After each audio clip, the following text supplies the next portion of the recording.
Hello दोस्तों आज आपका हिंदी का पेपर था। क्लास 12th का बोर्ड पेपर आज हुआ था हिंदी का। दोस्तों आज हम इसके आंसर देखने वाले हैं। आप अपने आंसर मिला लीजिए, अपने पेपर को पास लेकर बैठिए कि आपके आंसर कौन कौन से सही है। दोस्तों ये आपका ऐसा पेपर था हिंदी का जिसमें आपके दो खंड दे रखे थे। खंड ए में बहुविकल्पीय प्रश्न दे रखे थे जिनमें 40 को आपको उत्तर देने थे।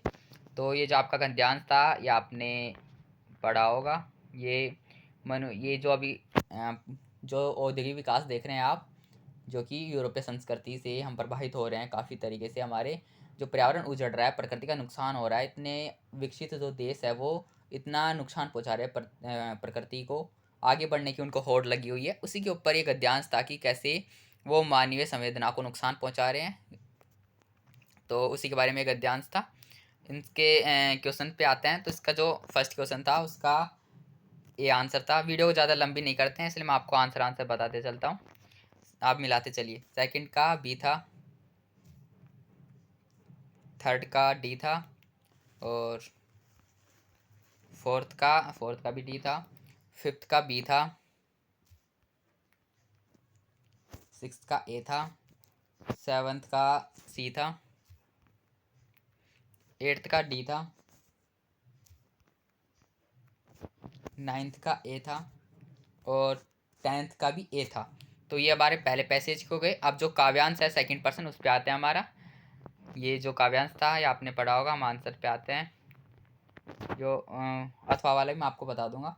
जो ये फर्स्ट वाला है इसका फर्स्ट आंसर था, सेकंड का सी था, थर्ड का बी था, फोर्थ का सी था, फिफ्थ का सी था, सिक्स्थ का सी था, और सेवन्थ का ए था, एट्थ का डी था।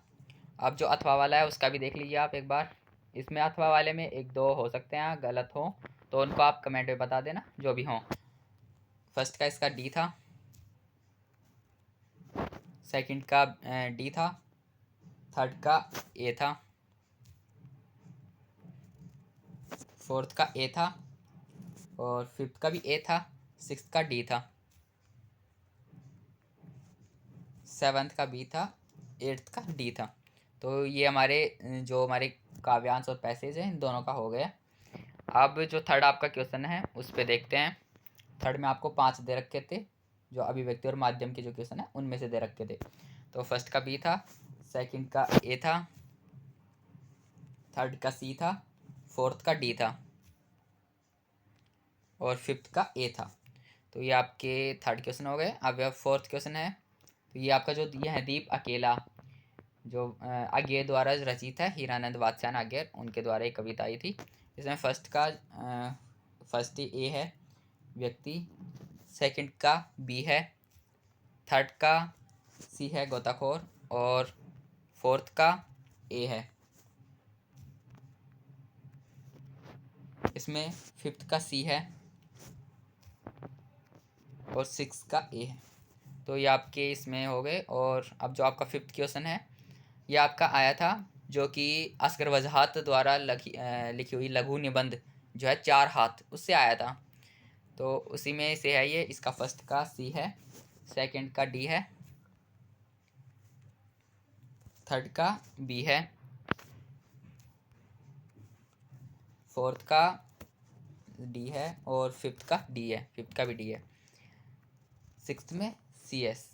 और अब आपका सिक्स्थ क्वेश्चन है ये वाला। तो सिक्स्थ का जो फर्स्ट है, फर्स्ट में सी आएगा आपका, सेकंड का ए है, थर्ड का बी है, और फोर्थ का ए है, और जो आपका फिफ्थ है उसकी डी है। अब आपका खंड ब। अब खंड ब में आपको लिखने वाले आंसर है। तो लिखने में वाले में आपको थोड़ा थोड़ा पता चल जाता हूँ कि आपने कैसे लिखा होगा। वैसे आपने अपने शब्दों में लिखा होगा जैसे लिखा होगा। इसमें तीन शीर्षक दे रखे थे। इसमें आपको रचनात्मक लिखने के लिए थे 120 शब्दों में। तो इसमें आपको 1 से 1.5 पेज तक लिखना था। आपको 120 शब्द इतने बहुत होते हैं, 1.5 पेज तक। तो इसमें बस वर्षा का बदलता चक्कर, हमारे सामाजिक त्यौहार, फुटबॉल का एक मैच। तो हमारे सामाजिक त्यौहार एक बहुत अच्छा विषय था। तो इसमें से आपको लिखना था, पैराग्राफ वाइज लिखना था, एक ऐसा लिखना था कि जिससे टीचर को अच्छा लगे। तो ये बिल्कुल सरल था। 8th क्वेश्चन है, इसमें भी कविता के मूल में संवेदना है, कैसे स्पष्ट कीजिए कि जो कविता है वो कैसे लिखी जाती है, उसके मूल में संवेदना कैसे है, मानवीय संवेदना कैसे है, क्योंकि मानव के भाव और विचारों से ही कविता बनती है। जब कवि के मन में जो भाव और विचार उत्पन्न होते हैं उसी के माध्यम से कविता बनती है। तो ये आपको लिखना था और इनके भी आंसर आपको इसी तरीके से देने थे। कथानक कहानी का एक प्रारंभिक बिंदु है कैसे, तो ये भी आपको बताना था। और 9th आपका जो क्वेश्चन है, समाचार लेखन की शैली को स्पष्ट कीजिए। तो जो समाचार लेखन होता है वो उल्टा पिरामिड शैली में लिखा जाता है। जो आप ऐसा आप बनाते हैं उल्टा पिरामिड शैली, इसमें लिखा जाता है। तो ये आपको बताना था। ऊपर इंट्रो, बीच में बॉडी, फिर नीचे समापन। और खैस का कि फीचर लेखन की प्रचलित शैली कौन सी, तो फीचर लेखन की आत्मनिष्ठ शैली है। तो ये आपको बताना था। और इसकी विशेषताएं बता सकते थे कि ये लोगों को शिक्षित करता है, मनोरंजन करता है और सूचनाएं देने का काम भी करता है। तो ये बता सकते थे आप। 10th का जो क्वेश्चन है ये आपकी बुक से लिया गया है, 12 मासा, जो मलिक मोहम्मद जायसी द्वारा रचित है। इसमें आपको बताना था जो रागमती है, उनके जो राजा है रतन सेन, वो छोड़ के चले जाते हैं, तो उनकी जो क्या हालत होती है, कैसे भी विरह वेदना में जलती है, इसके बारे में आपको सारी चीज़ें बतानी थी।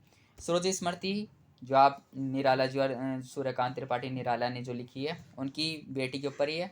तो आपको बताना था इसमें क्या है, इस कविता में ये पूछा था। देवसेना का गीत, ये भी आपने पढ़ा है, जयशंकर प्रसाद द्वारा रचित है। और 11th इसमें आपको व्याख्या करनी थी, प्रसंग, व्याख्या और विशेष। तो ये बनारस कविता से थे जो केदारनाथ सिंह ने लिखा था, तो ये उससे था। और जो अथवा वाला था ये के पतिया है, जो उसने लिखा है, विद्यापति ने लिखा है। विद्यापति ने जो पद लिखा है ये उसी का था, जो राधा कृष्ण की जो कहानी उसी में था, अथवा में से। वैसे पहला ही आपका सरल लग रहा है आपको, तो पहला आपने किया होगा। अब 12 जो आता है इसमें भी आपके क्वेश्चन थे। प्रेमधन की छाया स्मृति जो रामचंद्र शुक्ल ने लिखा है, उसके बारे में आपको इसमें बताना था। और सुमृति के मन के जो पंडित चंद्रदत्त शर्मा गुलेरी ने लिखा है, तो उसमें बालक बच गया, कैसे बच गया, तो वो बालक से सभी जो टीचर है वो प्रश्न पूछते हैं, लेकिन जब बालक बाद में लड्डू मांगता है तो फिर उस लेखक सोचता है कि हाँ, बालक में अभी भी मूल संवेदनाएं हैं और अभी भी वो अपने बचपन में ही हैं। तो क्योंकि वो रटे रटाए सारे आंसर देता है। और ये है कि बड़ी बहुरिया के संवाद व प्रत्येक शब्द हर गोविंद के मन में कांटे की तरफ चुभ रहा था। क्यों? क्योंकि बड़ी बहुरिया बहुत ही दुखी थी। उनके जो भाई थे, जो मतलब बड़ी बहुरिया के जो देवर थे, वो सारे उनके मतलब जायदाद को बांटकर शहर से ले गए थे। वो अकेली रह गई थी यहाँ पर, उनके पास खाने के लिए दाने भी नहीं थे, बथुआ साग खाकर काम चला रही थी। तो वो अपने माँ के संदेश पहुँचाना चाहती थी, और उस संदेश को हरगोविंद पहुंचा नहीं पाया, क्योंकि वो सोचा था कि ऐसा सब संदेश मैं वहाँ जाकर सुनाऊंगा तो हमारे जो गांव है जलालगढ़, उसकी इज्जत धूल में मिल जाएगी, तो इसलिए वो ये संदेश सुना नहीं पाया है।